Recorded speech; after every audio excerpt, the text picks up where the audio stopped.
Okay, so recording started. Okay, so participants are in. That's great. I will send this.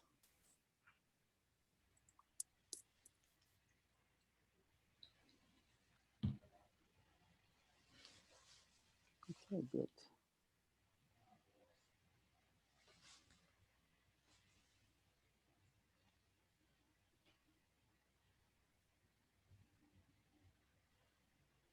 Increasing.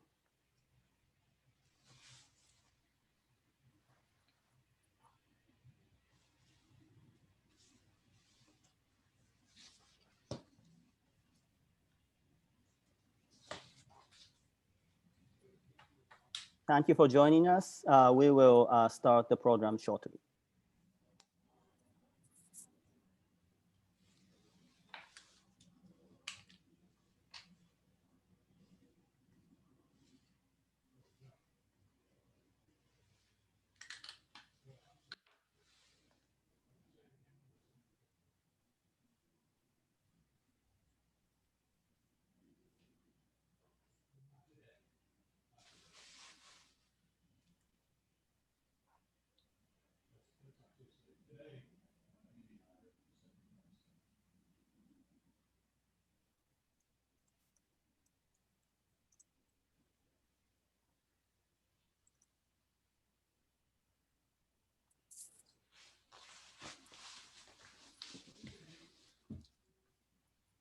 Good evening, good afternoon, and good morning, depending on where you are. Welcome to the SMU Tower Center Sound Star webinar series. I am Hiroki Takeuchi. I'm a director of the SMU Tower Center Sound Star program on Japan and East Asia. Tower Center's mission is bridging academic interests and academic insights and public interests. Our program is the Sound Star program on Japan and East Asia. It is the only East Asia program in the nation, as long as I know, that has Japan before East Asia. And the Sound Star program is not a Sound Stars program. Star has to be singular because we are in Texas. Before starting today's program, I'd like to thank Bora Lazzi and the Tower Center team led by Luisa Del Rosal. I also want to thank Japan Airlines for its generous support for SMU Tower Center and SMU in Japan program at Kansei Gakuin University. Also, finally, but not least importantly, I thank the support from Japan Society Dallas-Fort Worth, led by Paul Pass, the executive director of Japan Society Dallas-Fort Worth. Japan Society Dallas-Fort Worth is currently celebrating the 50th, we are celebrating the 50th anniversary of Japan Society Dallas-Fort Worth. Japan American Society Dallas-Fort Worth will celebrate the 50th year anniversary next Thursday. And then Paul Pass, the executive director of Japan Society Dallas-Fort Worth, will shortly share the link to the celebration that will take place next Thursday. So please look at the chat section. Okay. Before starting today's event, let me share. We will the program we will have. Let me share the next webinar that will take place in 2 weeks. Let me.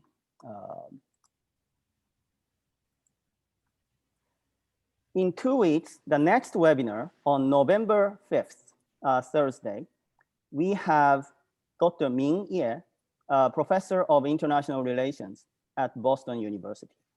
She's going to talk about the Belt, Road, and beyond. So she's going to talk about Belt and Road Initiative. It will take place at 6:30 p.m. Central Standard Time on November 5th, Thursday. And daylight savings time will end on November 1st. So in Japan, that will be 9:30 a.m. on Friday, November 6th. Okay. Sorry. Stop share. Okay. Now I'm delighted to introduce today's speaker, Dr. Ulrike Schaede. Dr. Schaede is a PhD of Japanese economy and PhD of Japanese studies and economics from a German university. She is currently a professor of Japanese business at the University of California in San Diego. Her approach to Japanese business is very interesting. So she is the author of the newest book, The Business Reinvention of Japan. And then also she is the author of another interesting book, Choose and Focus. In Japanese, it's Sentaku to Shuchu. So Choose and Focus and the Business Reinvention of Japan, both books take, I would say, using the anthropological approach. And it's very different from most of the business professors. So when I talked with this talk with my colleague and the director of the Tower Center, Dr. Jim Holyfield, so he asked me, is she a political scientist? No, I think she is closest to anthropologist. When I talked with my anthropologist colleague, Dr. Nico Sternsdorf-Cisterna, I told him, like, you should come to this talk. Don't assume that this is actually typical business talk. She's very anthropological. And that's actually very important because every time I ask her why you use an anthropological method, she answers that because businesses are done by human beings. So that's why it's important to understand human behavior and culture. Well, without further ado, please join me for welcoming Dr. Ulrike Schaede. Well, thank you very much, Professor Takeuchi. This is a wonderful introduction. I would think of myself more like of an organizational behavior approach that I'm using in the book, but that is actually partially grounded in the research insights that we derive from anthropology. So let me share my screen here, and I brought a little slide deck, which we have here. Okay, so the business reinvention of Japan. I will be very positive today. I will tell you how Japanese companies have reinvented themselves to be fierce competitors in the world. When I give this talk, I often meet many doubters. People say Japan has had 20 years of stagflation and deflation. And how about the aging, the shrinking society, the atrophy in the regions? What about the government debt and the limited role of women in the workforce and the inefficiencies and so forth? And some of these are not quite right, like productivity is not increasing is actually not right. But, I mean, by and large, these negative aspects of Japan have some validity to them. And if you're interested in them, you can go to the bookstore and I'm sure you can find many good analyses. But that's not the question I'm interested in with this book. The question I'm interested in with this book is, given all the bad things that we've heard about Japan over the last 20 years, if you just read only English language newspapers, you would think that Japan is done. But it's not the case, right? Japan is still the third largest economy in the world. Not only that, Japan does this with a workforce of about 65 million people, which is roughly the size of China's 3 largest cities, as you know. So what's going on here? Who is doing this and how is this done? And so the book that was published in June this year argues that what's going on here is that in response to the changing global competition, Japan's leading firms have reinvented themselves, have begun reinventing themselves. And now I've lost my ability to move this, that's interesting. Okay, here we go. So the book explains why Japan matters. It argues that in terms of strategy, Japan's best companies have repositioned. And I will explain today how they have repositioned in what I call the Choose and Focus version 2.0. And that repositioning has required, as Professor Takeuchi just alluded to, a corporate renewal in Japan's tight business culture. And so the book analyzes how that's done. So here's the elevator pitch, why Japan matters.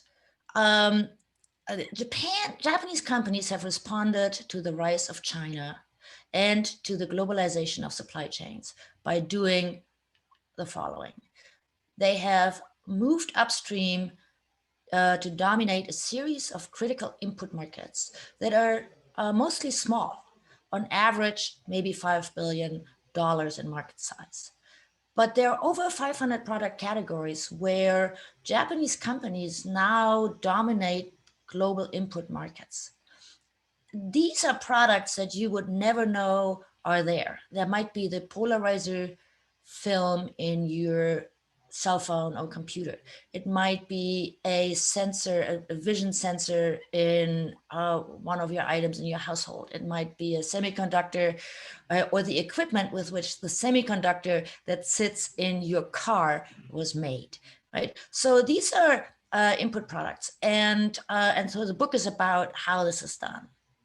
And so this is sort of the elevator pitch. If we go up a very tall building, I will also add that this is often misunderstood because the way Japanese companies are reinventing themselves is very different from what an American observer might expect. As many of you know, you're here at the Sun and Star Japan and East Asia Center.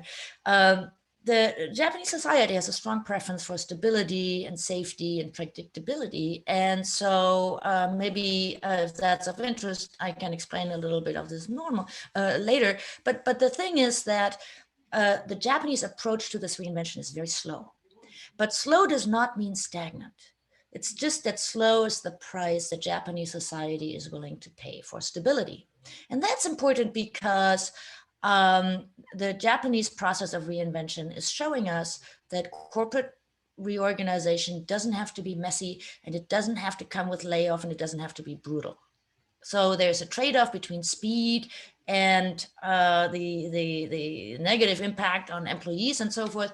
And so Japan is actually a very interesting example of a slightly different approach to capitalism, which I call balanced. So that's what the book is about. Now you might say, well, wait a minute. So why are you saying that Japan is great? And then you're saying it's right that Japan is also had stagflation and deflation and shrinking and has a lot of debt and so forth and so on. And that's because this is a presentation of the 2080 rule, where you may have heard that, where 20% of inputs explain 80% of outputs. So most of the analyses of Japan that we currently hear are of the 80% of companies in Japan that are not doing well, that are slow to adjust, that have some sort of trouble. My book looks at the 20% of Japanese companies that make Japan the third largest economy of the world. So this is why I want to tell you a success story. So let me go into the book. So if you open the cover, there are 10 chapters. An introduction and an introduction to tight loose theory, which is a framework I use to understand the culture change and the Japanese business culture change. I then talk about lifetime employment and the setting of the old Japan. And then the core concept of this book. I then move on to Japan's new role in global business. And the remaining chapters of the book look at corporate governance, the rise of a private equity market in Tokyo to help this reorganization of large companies, and then how Japanese companies are managing this reinvention, the culture change, and the new employment relations. The final chapter is on how these leading Japanese companies are going to compete in the digital transformation. Today, what I want to do is I want to go into the core concept. I don't want to eat up all of our time here. I want to take like 15 minutes or so to guide you through the core concept that I developed in this book. So why do Japanese companies have to reinvent? There are two main triggers that have basically ended the old way of Japanese competitiveness. And that is the rise of South Korea and then Taiwan and then China to become competitors in mass producing high quality consumer end products. It used to be that if you went into the American living room, it's a Sony, right? Or maybe a Panasonic, or maybe a Toshiba TV. Now you go into the American living room, and it's maybe an LG, maybe a Samsung, and maybe another brand that comes from some other place but Japan. So Japanese companies can no longer compete in low-tech product manufacturing. The second challenge is the globalization and the digital transformation, and they're bringing new goals and opportunities for companies. But to grab those new opportunities, companies have to pivot, right? And so there's this push and pull that is pulling Japan's leading companies into these new areas. Okay, so let me talk briefly about the backdrop. So the previous book that Professor Takeuchi just mentioned was about the strategic inflection point at the turn of the century when Japan's post-World War II successes had run the course. The post-war Japan was a game of size. Larger was better, more employment, more sales, more talent, more access to technology. So Japanese companies were incentivized between 1960 and 1990 to diversify and add business units and subsidiaries. And the bubble economy of the 80s then drove that to excesses that were, at least as an outside observer, sometimes quite funny. But that ended with the banking crisis of 1998, the end of the bubble, the banking crisis. And so that's when I wrote this book about Choose and Focus, where companies had to figure out what's their core competence and how to get rid of everything else, go on a diet, right? And this Choose and Focus process was basically the low-hanging fruit. So it was very simple, easy for Nippon Steel, for example, to realize that they had to exit amusement parks and semiconductor production. But even after this first round of refocusing, by 2019, Japan still had more than 250 conglomerates defined as companies with more than 50 subsidiaries. And there was a conglomerate discount. There was a lot of concern about still being too bloated. So what we're seeing now is actually a version 2.0 of this Choose and Focus, which has to do with a completely different way to compete. To make that point, let me take you back to the high days of sumo.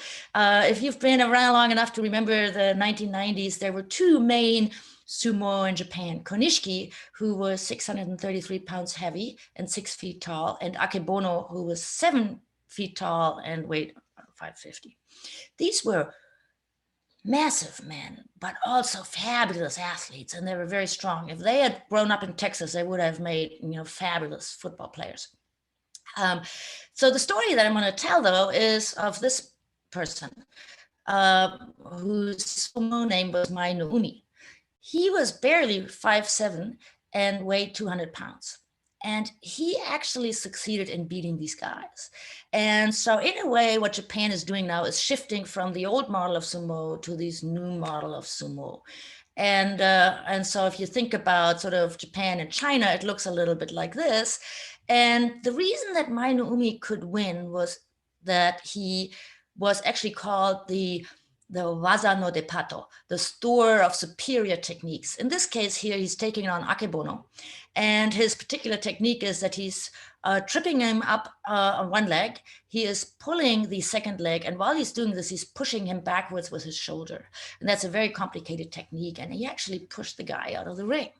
So this is a long way of saying this is what Japanese companies are doing right now. They're changing the approach, that rather than being big and peppering the world with oven toasters and blow dryers and all of that, Japanese companies are becoming the department stores of superior techniques. And the reason that they have to do this is that the superior techniques is where the money is. Right. So, and why is that so? Because of the globalization of supply chains. So this is a sort of, you probably have seen this before if you're interested in business. So this is how the iPhone is made. It starts in Cupertino here in the United States, where it's designed, and then the components and materials are made in Japan, as well as the production machinery. These components and materials are then made into parts. That happens in Taiwan and South Korea. And then all of that is shipped to China, where it's assembled, and then it's retailed in the glitzy Apple store somewhere around the world, right? And so the reason that Japanese companies had to reinvent that, they used to be at this assembly level, but that is cost competed away. So what we're seeing, this reinvention is actually a move upstream or downstream, in this case upstream. Why? And so you may have seen this. This is actually a staple graph in Japan right now. Americans are not so familiar with it, so allow me to explain. So this is called the smile curve of profits. It was developed by the CEO of Acer, Andrew Shi. And the CEO realized that Acer, the Taiwanese computer company, was squeezed at the bottom of the smile curve at the assembly level. And the problem that that the good CEO saw with this is that that's not where the money is.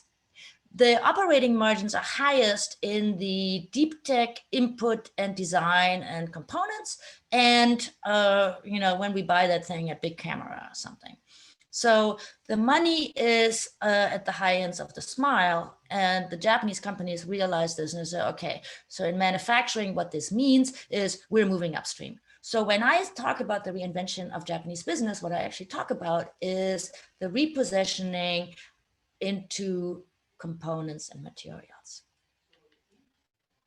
So I started this whole quest actually with the iPhone when 10 years ago, the first model, researchers at the Asia Development Bank realized that if you look at the value added of the iPhone, just the cost of making it and where that is actually earned, that Japanese companies earn 34% of the value added, followed by German companies.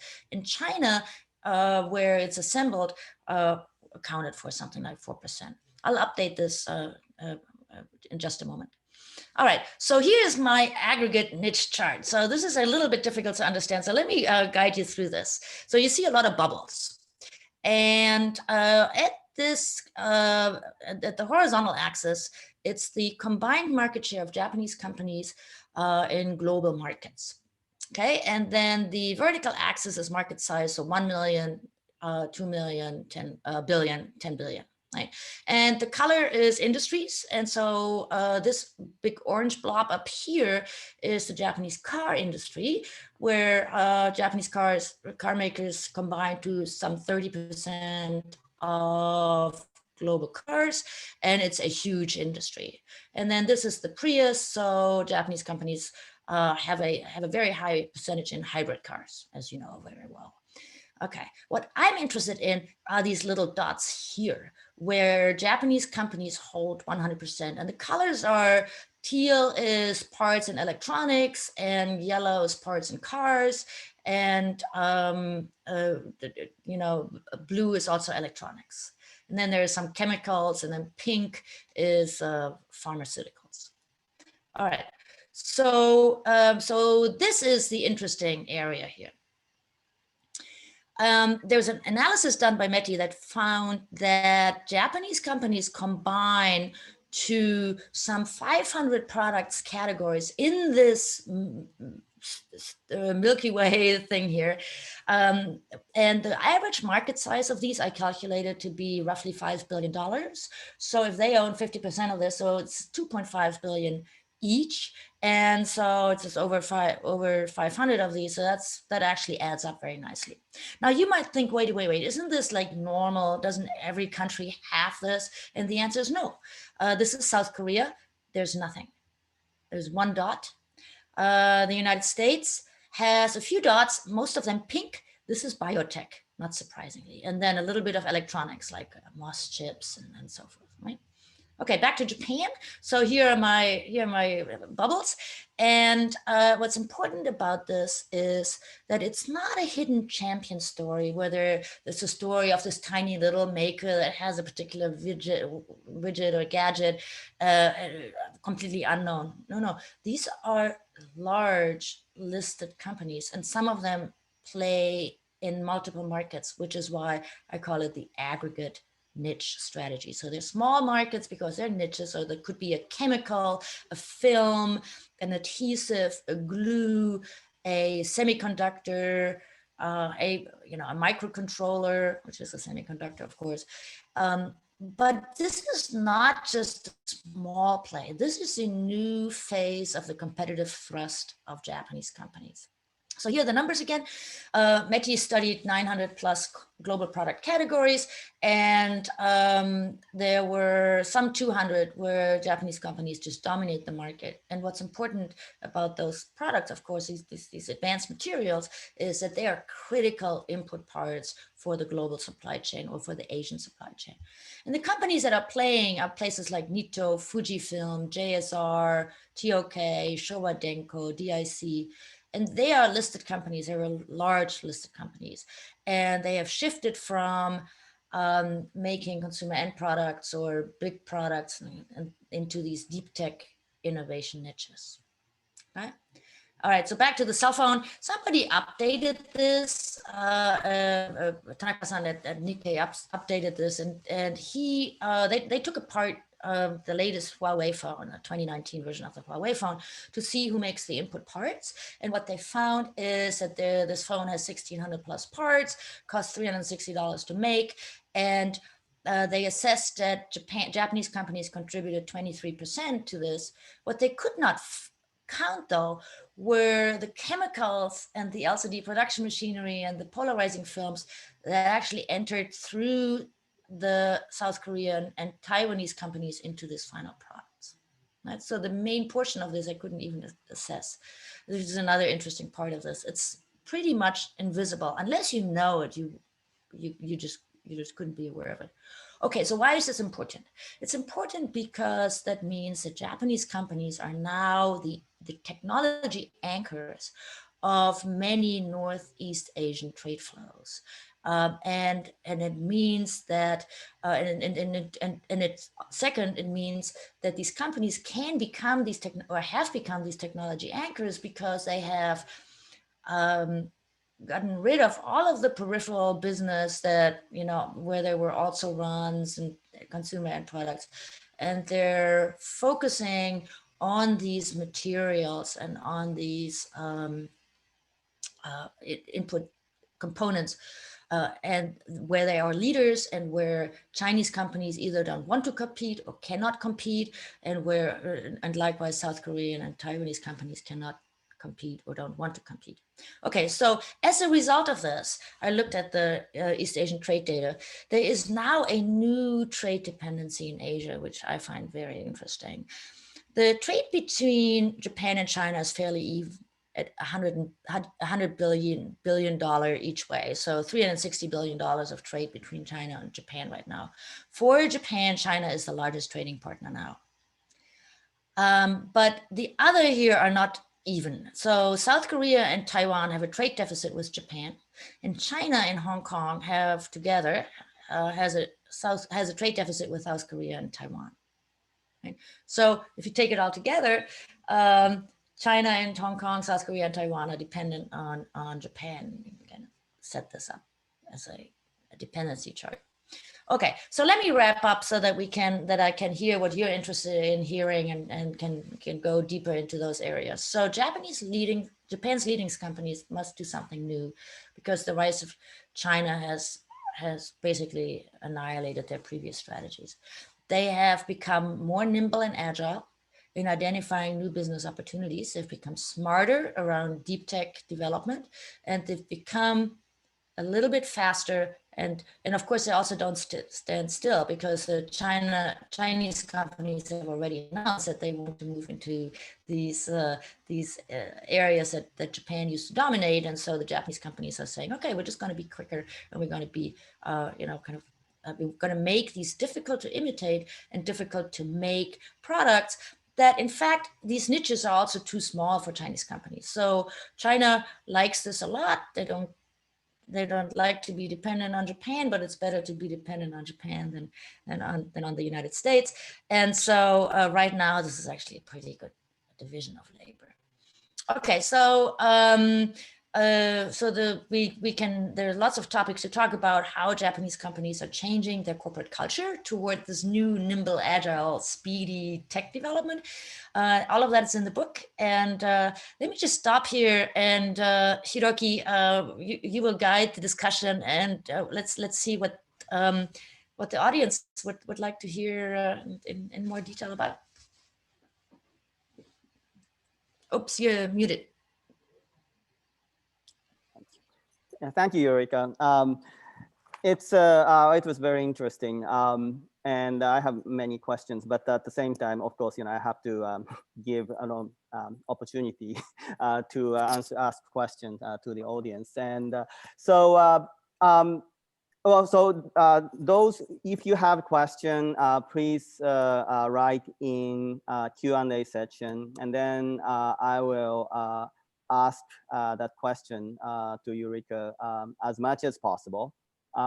Maybe that we cannot answer all the questions. We cannot take all the questions. So that in that case, I apologize for it. But anyway, I'd like to start with this question. So of course, you know, your book was published in June, and then that finished you finished writing it maybe several months before that. So of course, you don't talk about COVID, right? So Japanese response to COVID.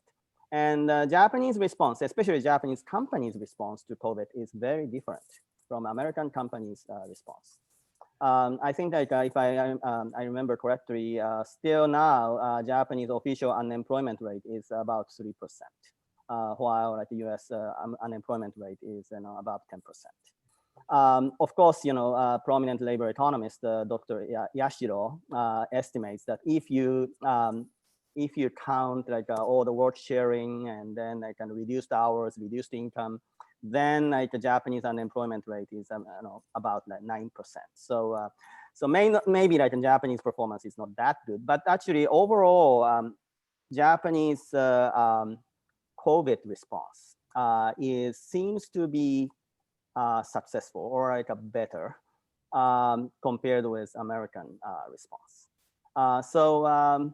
Do you know what kind of implication does your book have on the current Japanese response to COVID, especially the response of Japanese companies, Japanese businesses to COVID? So I was actually in Japan earlier this year and came back only after California had gone into lockdown, and so I saw a little bit of the response. So there are three levels, right? So one is the government policy level, which I'll leave to you because that's your field, right? Then there's the corporate level and the individual level. So let me start with the individual level and then move up to the companies. So the framework I use in my book to explain how this reinvention is happening actually speaks to this question, because the framework I use is called tight loose theory, and it is a new framework that explains how Japanese culture can be is so different from, say, the United States. Or in more general terms, it talks about how societies differ and why it is that societies persistently and significantly differ in terms of how people behave, right? And the argument is put simply is that they measure the strength of a set of behavioral norms, which are behavioral prescriptions. You can't do this, you can't do that, and the tolerance towards deviance. And they measure this over 33 countries, and they find that in tight settings, and Japan is one, but certainly not the only one. In tight settings, there are very clear behavioral prescriptions. And if you deviate from them, then there's a lot of sanctioning. So for instance, if we were in Japan, and I would come to work with my hair dyed green, everybody would concern about my mental state, and why, how it's not done.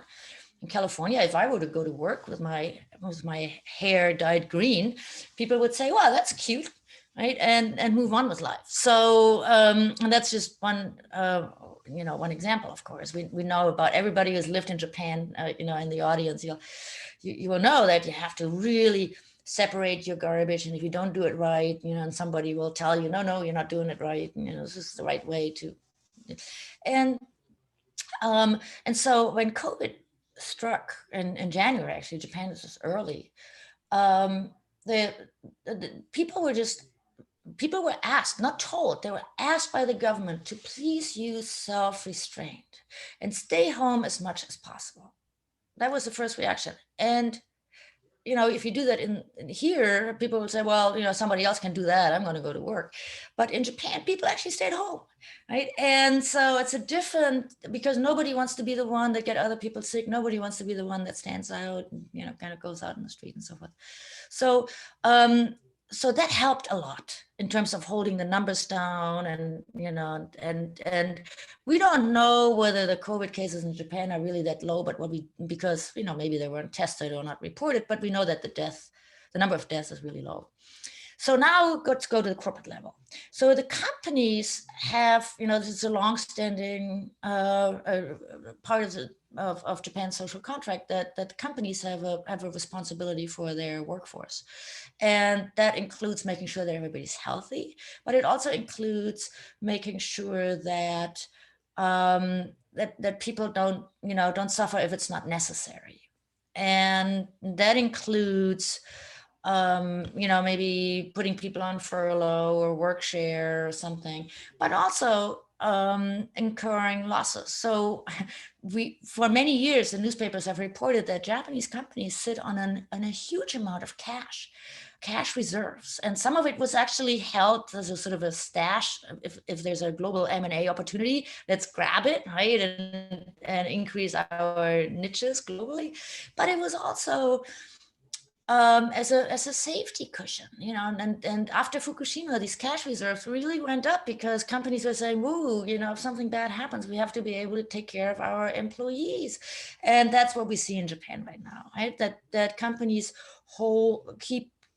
keeping the workforce. We're going to see a lot more bad things from Japan on that count on next April, and the reason is that for many Japanese companies, the fiscal year goes from April 1 to March 31st, which means that they they plan it in January or something. So they had budgeted the expenses for the year prior to the outbreak of COVID. And next year they will budget their expenses for the year for in reaction to COVID. So brace yourself for some bad news from Japanese corporates. Early next year, we're going to not hire, we're not going to do this. But right now, in the thick of this pandemic, Japan actually has been able to keep people on payroll and not and contribute to helping to cushion the blow on society.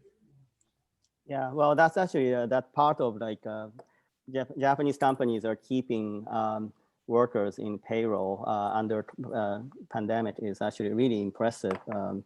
If you compare two airlines, which is related to Dallas Fort Worth, and American Airlines has, recently we hear a lot of news about how many employees are laid off.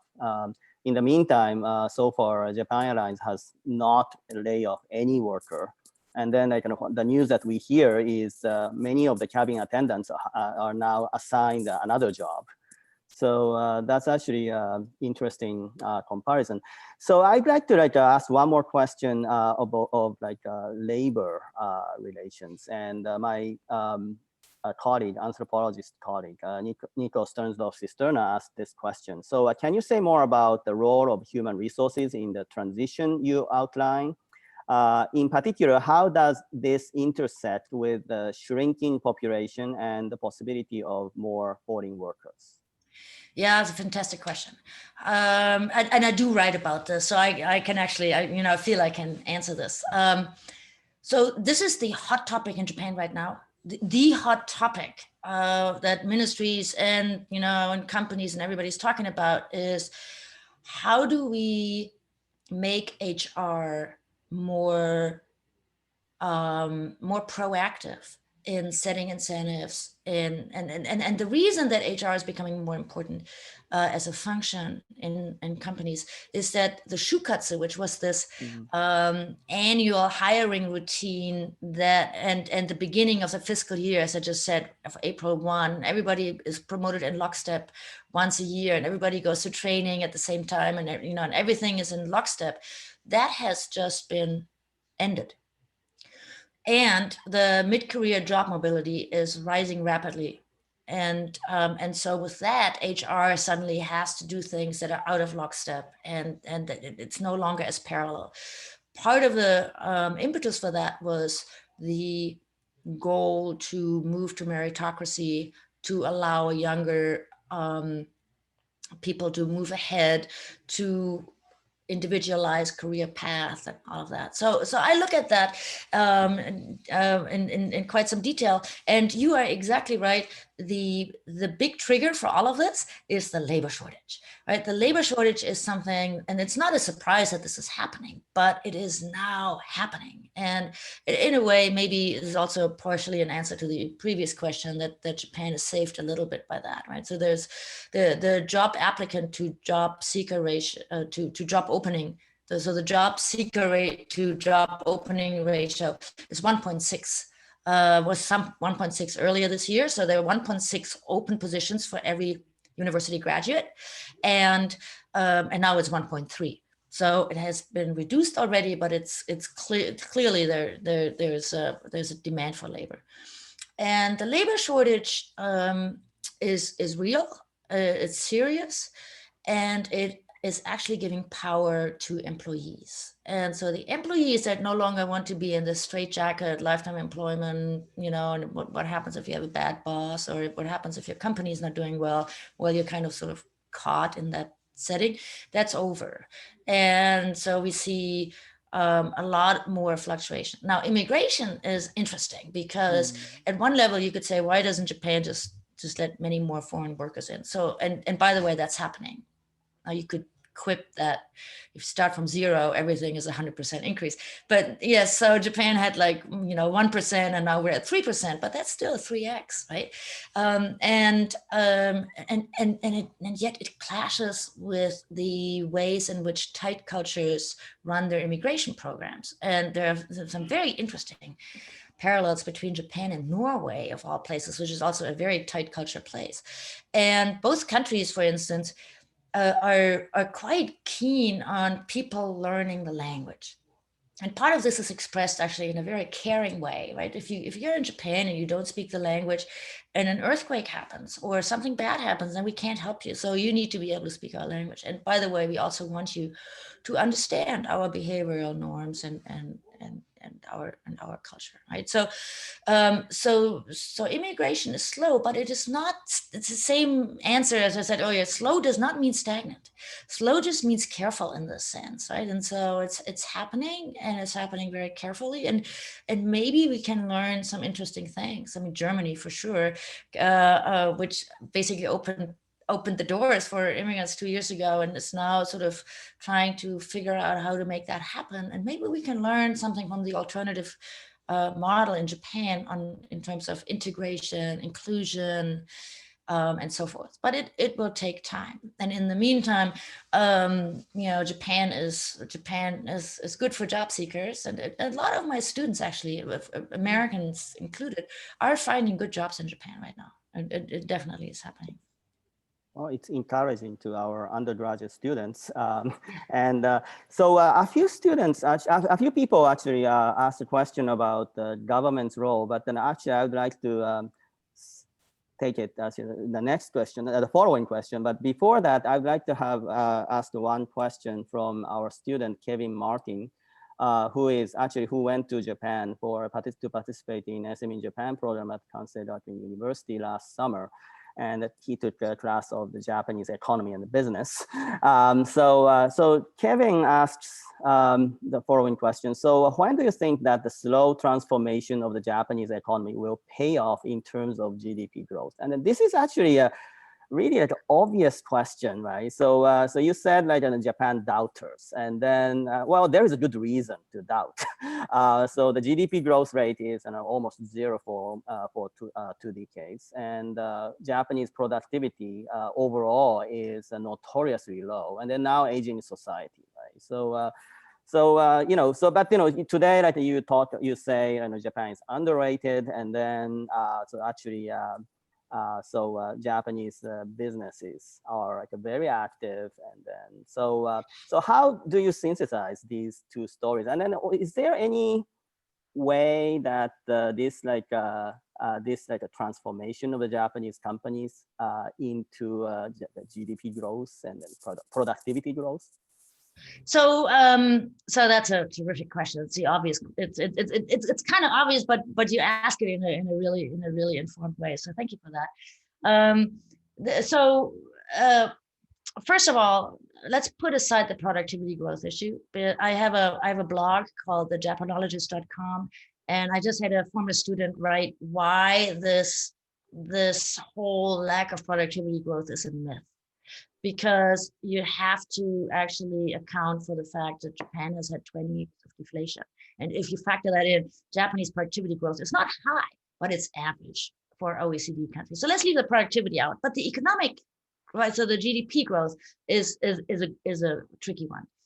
And also actually what I'm going to say will also partially explain some of the productivity thing.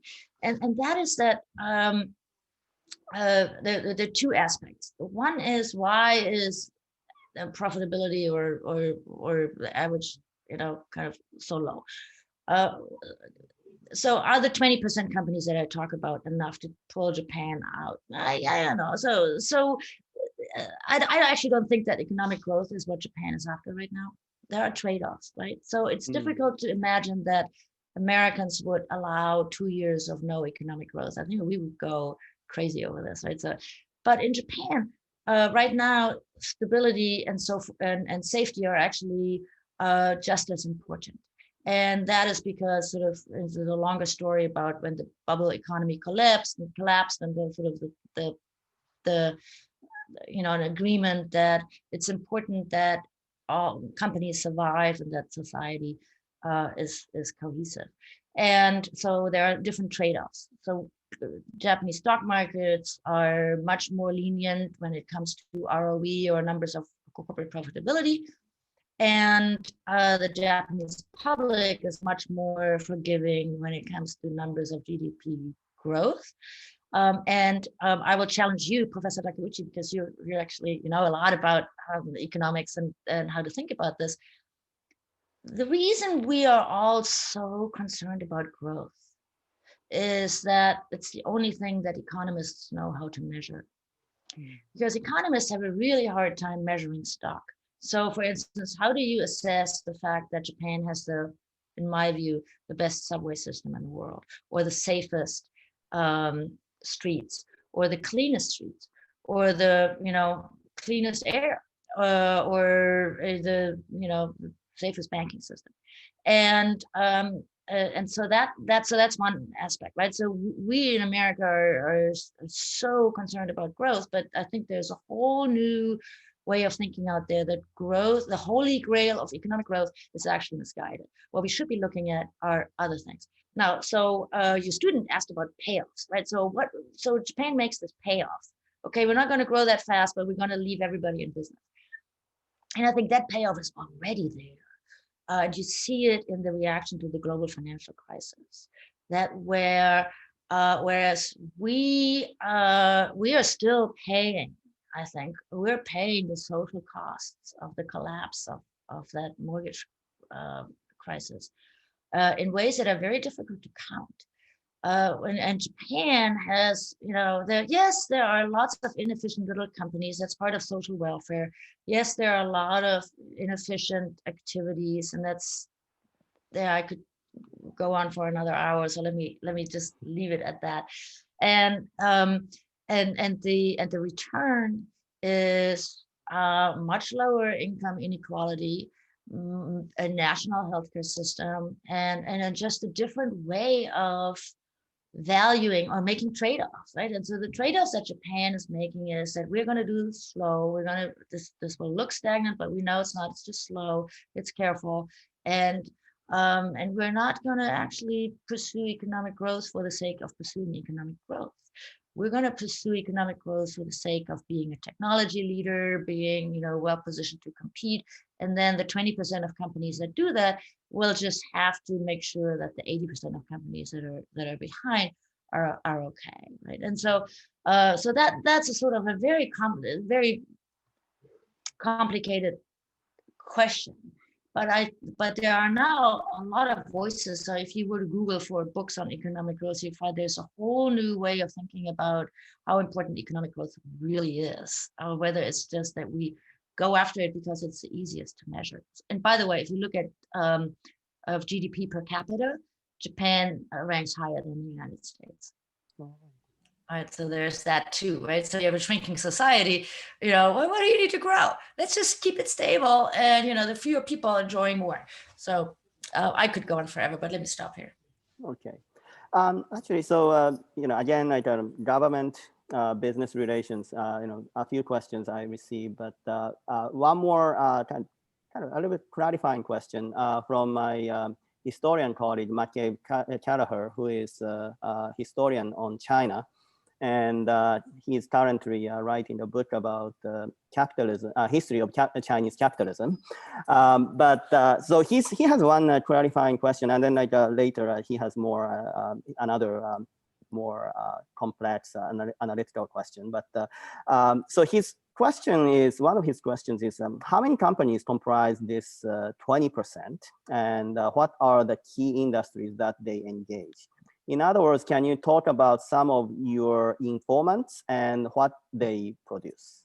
Yeah, let me preface this by saying I'm not giving investment advice, right? I'm an academic. I have no investments in Japan. I don't know what the stock market is doing, and so this is not investment advice, okay? But I can tell you what the industries are. The one that I find most interesting right now is chemicals, followed by electrics. So for instance, I had very long conversations with people at companies like Mitsubishi Electric, which, you might think of as a air conditioner manufacturer, but they are actually at the forefront of the DX, edge computing, digital transformation. So chemicals. Fine chemicals for electronics is really now Japan's main portion. So if you know about Korea, the South Korea-Japan trade spat, I called it, but it got much bigger last fall, where Japan took Korea off the whitelist of 3 chemicals. And these chemicals are needed to make semiconductors. And the CEO of Samsung Electronics immediately came to Tokyo, and he was up and down in Kasumigaseki, and talking to the government, and please reinstate this whitelist so that we can easily buy the photoresist and these other 2 chemicals. Why is Samsung dependent on these chemicals from Japan? Because Japan has had a chemical industry for more than 100 years. There's a lot of tacit knowledge in making them. They're corrosive, they're toxic, they're volatile. So you can't just, it's like cooking, right? So you can't just get the recipe and then get it right. There's an art to this as well. And so South Korea does not have this industry as much as LG Chemical is trying. In China, there are 3 companies in China that can do these photoresists, but China is just 30 years behind on this. And so the photoresists are fine, but they're not good enough for 5G semiconductors, right? And so that's why Samsung needs these photoresists from Japan.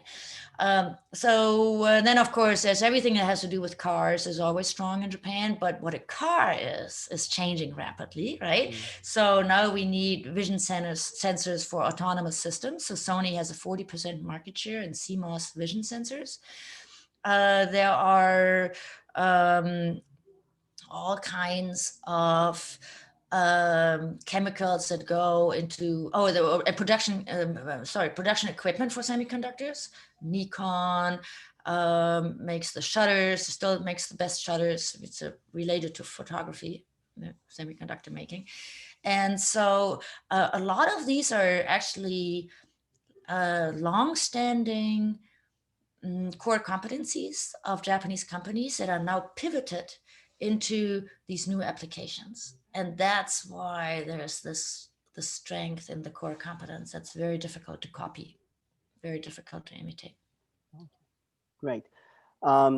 Let me ask this big question. So a few people asked question of the government's involvement in Japanese business strategy. So citing, so McCabe asked, where is the now? Is it like, I don't know, really like a meaty-like,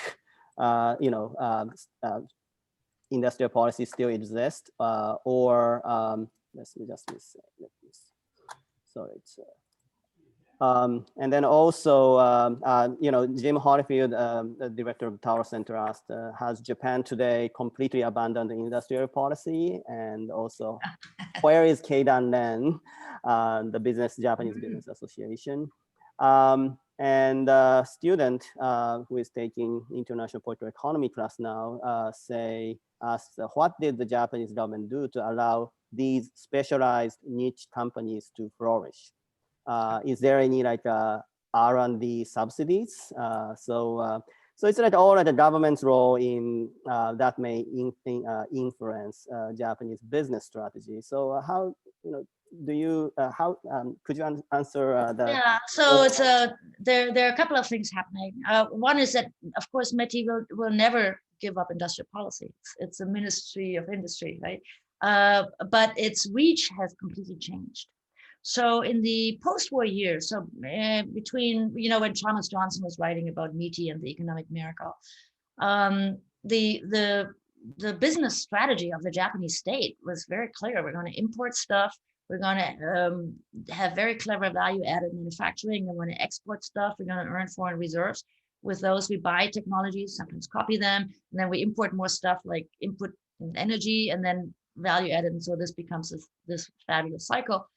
And so actually my view is that in those days, METI, the old Ministry of Industrial Policy, set the corporate strategy, and this Japanese CEO was basically an administrator and an executioner of METI strategies. This has completely changed because corporate strategies are now much more variegated, and there's no more one single Japanese strategy. So the new style Japanese CEO is a person with a vision of how Japanese companies can compete in the new globalized economy, right? Global value chains and so forth. And that has made METI much more of, maybe a signal setter or a, sort of a incentive setter, but most of the activities that METI is doing right now is actually for companies that are not doing well, the 80%. The 20% that are leading this are not really, they don't even want to be on METI's radar screen. They're nice and everybody's polite, but they're just fine. They have the core competencies, they're fine, right? And METI had nothing to do with designing this aggregate niche strategies. That actually happened. The aggregate niche strategy, these bubbles on my bubble chart, are the result of competitive jockeying by Japanese companies, each in their own industry. And so it happened, it wasn't orchestrated. But that doesn't mean that Japan has given up on industrial policy, right? So there are other areas, whether that's the environment or setting guidelines on profitability or writing a report on what that's all still happening, but it is not nearly as needed and not nearly as powerful for the companies that I look at. There's also this other aspect that under Prime Minister Abe, a lot of the powers of the ministries were actually put into the cabinet office to make for more of a unified strategy. So for instance, METI is now very busy in supporting venture capital and startup industries. And so are the other ministries like MEXT and so forth. And so Prime Minister Abe said, well, why do we have 7 different competing programs for a venture capital firm, or for startup companies? So they pulled that into the cabinet office and unified it. And so a lot of the power struggles within the government are now within the ministries for, positions in the cabinet office. That keeps people quite busy. And the Keidanren question is brilliant. Keidanren was, of course, very powerful. This is the overall Japanese Business and Employer Association. And in the old days, when Ezra Vogel wrote Japan is #1, Keidanren was the place when the government made the strategy, and then Keidanren set the big companies. Then Keidanren became what was called the Old Boy Club. In the late 90s and the early 2000s, it was basically the representative group for the old companies that couldn't pivot until the former CEO and former chairman of Hitachi became the chairman of Keidanren. And Hitachi is one of the companies that is really doing some very interesting things. And I talk about their activities in the book when I talk about private equity, because Hitachi is really changing its core identity. It used to be a maker of Shinkansen and nuclear power plants and energy installations. And it is now becoming similar to Siemens in Germany and GE here. It is trying to find a new identity as a smart city, smart energy data solution provider. And that requires that they're exiting Hitachi Chemical, even though that's a great subsidiary and one of the crown jewels. They've exited Hitachi Medical. So all of them, even though that's a $10 billion business. So they're really pivoting into a whole new sort of towards identity. METI has nothing to do with this other than allowing this.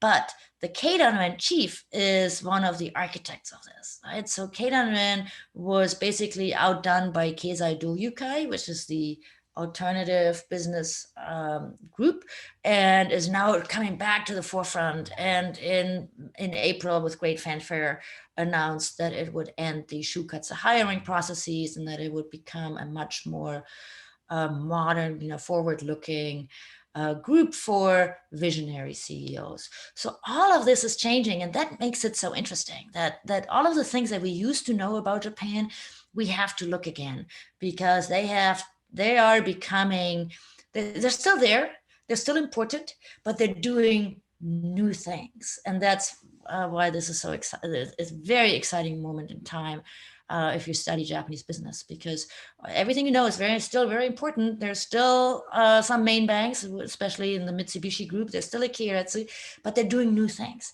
They're supporting each other in different ways. Keidanren is offering new insights. METI is doing something very different from what it used to do. It's still important.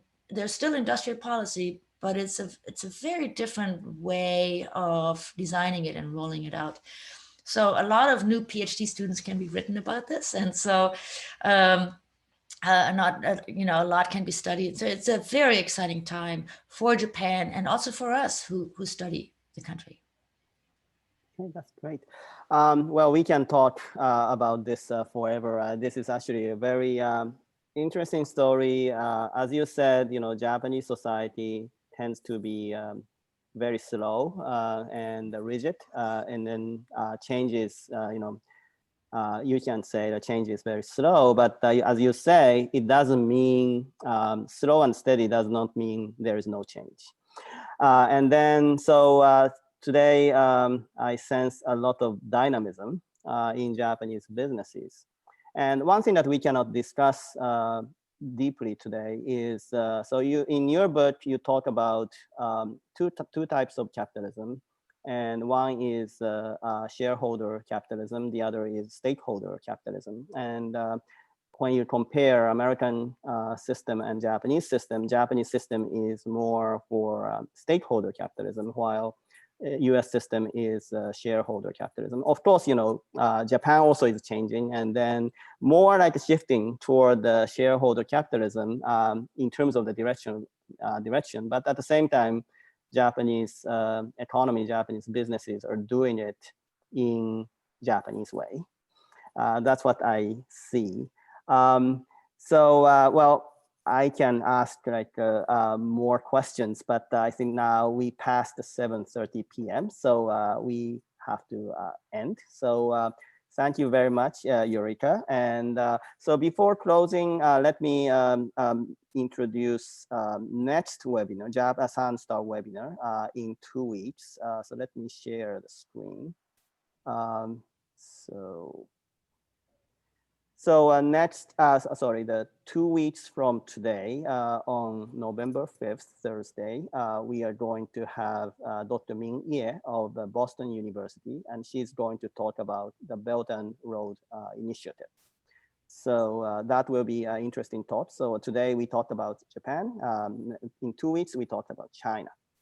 So thank you very much, Ulrike. And so we really enjoy. And then, so please join me for thanking Ulrike with kind of big Texas pros virtually.